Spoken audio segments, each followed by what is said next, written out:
Chapter 9. Don't Get in Your Own Way. In the 6 years I lived in my house, my marriage, my family, and my hopes of someday bending to fit into that world not mine, it all fell by the wayside. Any love I felt was fleeting, whether it was for others or for myself. My love for my house was stationary. It was my sanctuary from the pain of outside misalignments. It was a comfort when the familiar became too much to shoulder. It was my love when I could not find any love for myself. My home was a distraction from my own head when I was inside of both. I questioned if what I was doing was what I should be doing. It was different. It was uncomfortable. It was uncertain. It was exactly what I needed to be doing. I stayed the course. I sucked it up and emptied my house over the course of the following week. Whether it was through sales, storage, or moving into the room I began renting at my friend Jane's house, I painstakingly emptied my belongings from a place no longer my own. Memories of a past squandered were intermingled with specters of poignant recollections. My life, as was dust in the wind, blew away in the air. Who I was, as was sand on a beach, washed away into oblivion. Again, I questioned if what I was doing was the right choice for me. I had zero ambivalence when it came to one item of mine. I knew I was very ready to sell that item. I even accepted a mere $50 for it. It was my old nemesis. It was my riding mower. The mower managed one more parting shot that year as I helped the old man lift it up into the bed of his raised-up pickup truck. As I went to push the mower into the truck bed, the old man's grip slipped just a little. I had to push quickly to keep the mower from dropping down to the cement garage floor, and I tweaked my back. December 2018. The 6 years in the house I loved had ended. I sold my favorite car from my garage. I had sold off furniture and items to downsize. I had the items I wished to save, stored in a 52-foot trailer at a building which my stepdad owned. The items I wished to keep close went with me to my friend Jane's house on the outskirts of Perrysburg. My travel items remained in my car. At that point, I knew my future was going to be dedicated to travel. I wanted to keep a local mailing address. I wished to keep a home base, a place to sleep when needed, a place to regroup and recharge.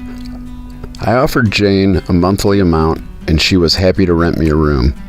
I loaded the room with a refrigerator, a microwave, an entertainment center, and all kinds of other items spared from the storage trailer. I even decorated my space with a few small fountains I bought on impulse while tweaking on crystal during various trips to local stores. My room at Jane's house was just as comfortable to me as the house I had moved from, just on a smaller scale. On the 1 or 2 nights I spent there each week, I filled my time with tweaked interactions online. I created media, I exchanged sex, I interacted with intimate online partners on live video. I was out of town at least 5 nights a week. My friend Kevin's apartment in Downriver, just south of Detroit, was an easy jump-off point for my many destinations around Michigan. Kevin, his girlfriend Sasha, and I hung out and did hot rails during the days. Kevin's friends from the Monroe and Detroit area were in and out all the time. I always let Kevin handle transactions. Kevin took the notoriety he seemed to relish amongst his friends. I maintained a position to remain disconnected and anonymous. There was a girl on the eastern side of Ohio whom I had been sharing online time with for a while. I freed up one evening. I agreed to see the girl out near Cleveland where she was living. I always dreaded that boring drive between Toledo and Cleveland on the Ohio Turnpike. It was a straight shot east from my house. It was only a couple of hours, but I never looked forward to taking 80-90 either direction.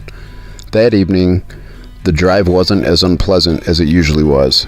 I had anticipation as fuel for my trip. The crystal and the anticipation were a pleasant mix. Dawn and I both felt our meeting had potential to be magical. We were both excited. We had shared fantasies as we became familiar with one another over the previous weeks in contact. She was adventurous for sure. She was 29 years old and hadn't had much connection which she could utilize to indulge her fantasies. I was ready to be that blank canvas for her to paint her desires. Dawn met me outside as I pulled up to her house. She showed me where to park. It was a large farmhouse which was split into upper and lower living spaces. She lived in the upper section. We climbed the stairs to the second floor. She held my hand and guided me through the threshold at the top of the stairs. We went inside the house. Once inside, I set my bag down and stripped off my winter coat. Dawn brought me a plate of chicken and potatoes, which she cooked for me. We sat on her couch together as I ate. We talked, sharing prolonged eye contact. The connection amplified. I knew it would. It always did. Dawn and I shared thoughts and fantasies. We shared hopes and ideas for the future. We shared past personal moments. We opened up to each other as I figured we would. We smiled as we talked. I ate the food Dawn had cooked. I drank a large glass of juice to wash it all down. I reached over to touch Dawn's hand, and I rubbed her hand with mine. No matter what your desire tonight, I want to show you how beautiful intimacy can be. I want your fantasies to become our shared memories. Dawn had done hard drugs on random occasions. She had never done crystal. I want to try it. I have a wonderful way for you to first experience it. I trust you. I took the needed items from my bag and set them up. Be ready when I kiss you. Dawn nodded her head. I did a hot rail as she looked on. I reached a hand up behind her head and palmed her hair. I pulled her mouth to mine. As we kissed passionately, my mouth transferred the smoke from my lungs to hers. We disengaged, and Dawn licked my lips.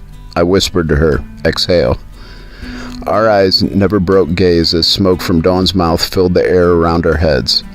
As she finished breathing out, we instinctively kissed again.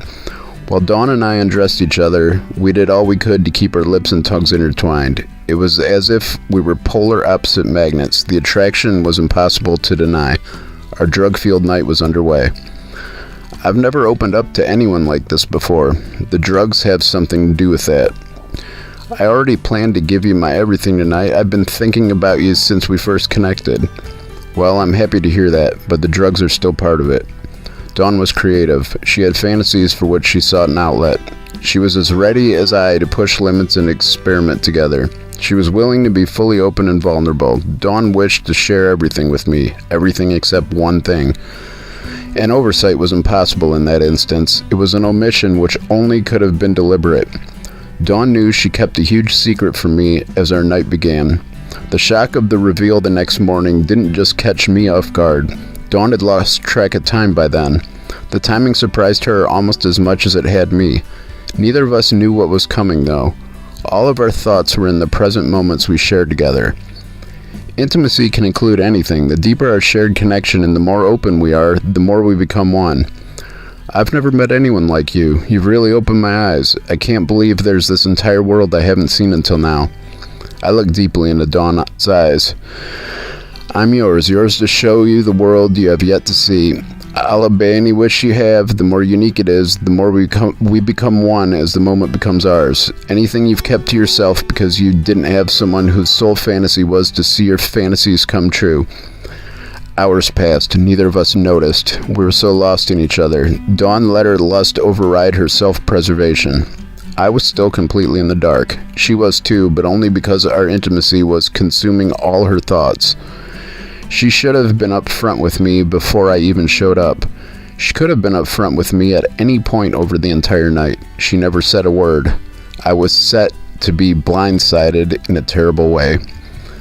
Hours later, when intimacy had peaked, we were both content. We had done much together. We both had made memories only we would ever share. It was 7 o'clock the following morning, the two of us dressed. Little did I know, new memories were about to be burned into my brain. Those memories involved someone else entirely, someone whom I was never given notice even existed. As I sat in the living room, fully dressed and packed up to leave, the door to the upper section of the house opened and slammed shut. A juiced up and wild-eyed man ran in and instantly began yelling. First he yelled at Dawn. "What is this, Dawn? Who is this guy?" My eyes widened to match the new guy's eyes. I was shocked to see the fiancé Dawn said was no longer in her life standing irate in front of me in his living room. I grabbed my bag and began to step to the door. "What are you doing in my house? This is my house. That's my fiancé. You shouldn't be here." "You're right, man. I'm leaving. No worries." I kept repeating in a calm voice those 3 sentences. The guy was right in my face. He followed behind me to the door by the stairs. "You don't know how close you were to dying today." "You're right, man. I'm out right now." I made it to the landing at the very top of the stairs. I had a hand in my pocket. My other hand gripped the railing as I put a foot down onto the top step. Dawn's fiancé was directly behind me. He yelled nonstop. I stayed calm as I half expected a kick to my back to send me to the bottom of the steep staircase. The kick never came. I descended the stairs at a normal pace. Dawn's fiancé stayed at the top. He stared daggers as I walked out. He yelled again, "You're lucky you didn't die today."